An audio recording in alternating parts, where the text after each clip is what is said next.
The decline of fishing in the UK predated the Cod War between Britain and Iceland and Britain's EEC membership.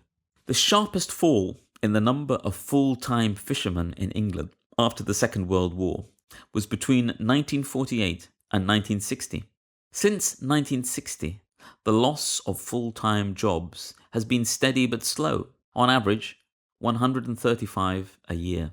The myth is that had Britain followed Iceland's example, declared its own 200-mile fishing zone, stayed out of Europe and kept foreigners out of its waters, the harbours of Grimsby and Fleetwood would be as packed with trawlers as in the good old days. The truth is that the Cod War was not about some little Icelander vision of economic independence, but about Iceland trying desperately to impose control over unrestricted trawling, including by its own boats. Canada also imposed a 200-mile exclusive fishing zone in 1976.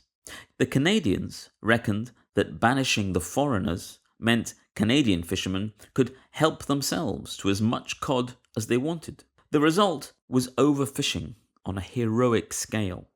Meanwhile, Iceland, accepting from the start that cod stocks in its waters were perilously depleted, experimented with increasingly sophisticated forms of quota. Over time, fish catches and fish stocks moved closer to equilibrium. We can't know which version Britain would have gone for if it had stayed out of the EEC. What we do know is that lots of people would have lost their jobs either way.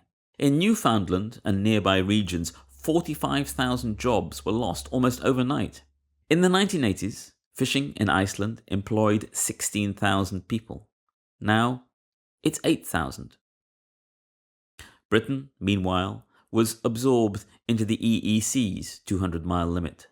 Europe's common fisheries policy began as a ham-fisted mash-up of the Canadian and the Icelandic approaches, but is now, 40 years and thousands of redundancies and ship scrappings later, beginning to get catches and stocks in line.